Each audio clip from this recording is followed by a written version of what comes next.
un 1er mai qui est à la fois classique dans sa démarche revendicative, mais il n'est pas ordinaire dans la mesure où en France comme en Europe, l'austérité est de plus en plus importante et toutes les manifestations dans les différents pays vont de nouveau refuser les plans d'austérité, singulièrement européens, qu'il s'agisse d'une coordination européenne ou des mesures nationales. Et puis en France, naturellement, ce 1er mai a une dimension tout à fait particulière.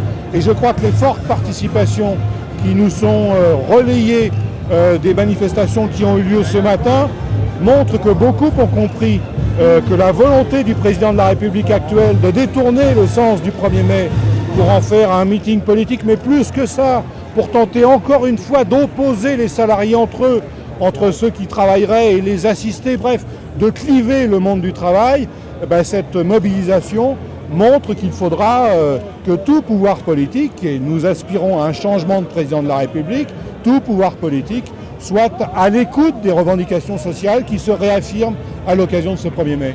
Alors s'il était réélu, le risque ce serait quoi ?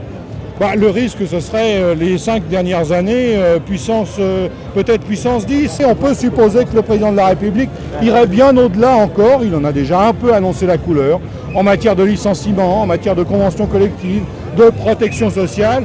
On peut s'attendre à ce moment-là à ce que le bilan soit particulièrement lourd. C'est la raison pour laquelle la CGT, très clairement, a appelé à battre, à l'occasion du 2e tour des élections présidentielles, le président de la République sortant et d'élire un nouveau président pour notre pays. Non pas que ce soit une condition suffisante à la réponse à toutes nos revendications, nous avons bien conscience que ça ne va pas changer le fonctionnement des entreprises, mais c'est quand même une condition indispensable pour avoir d'autres orientations en matière de politique économique et sociale. Alors au-delà du 6 mai, on aura encore besoin de la CGT et des syndicats ? On aura besoin plus que jamais de l'intervention des syndicats. Ne pensons pas que ces élections vont amoindrir la pression des actionnaires qui continuent d'exiger toujours plus de rentabilité de la part de ceux qui travaillent dans les entreprises et que la précarité de l'emploi ne va pas non plus se résorber par un seul changement de nature politique.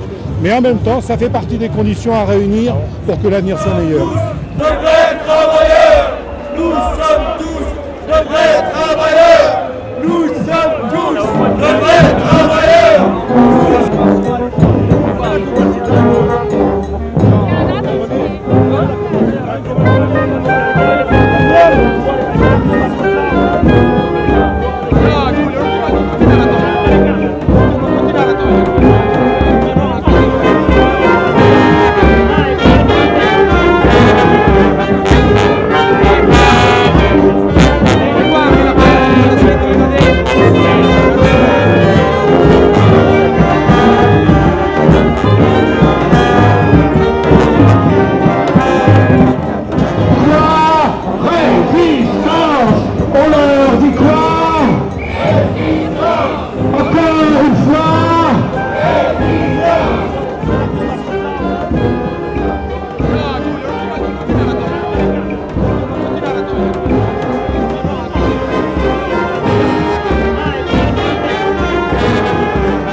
De tous les étudiants sans papier, on base ici, on vit ici, on reste ici, on vit ici, on reste ici.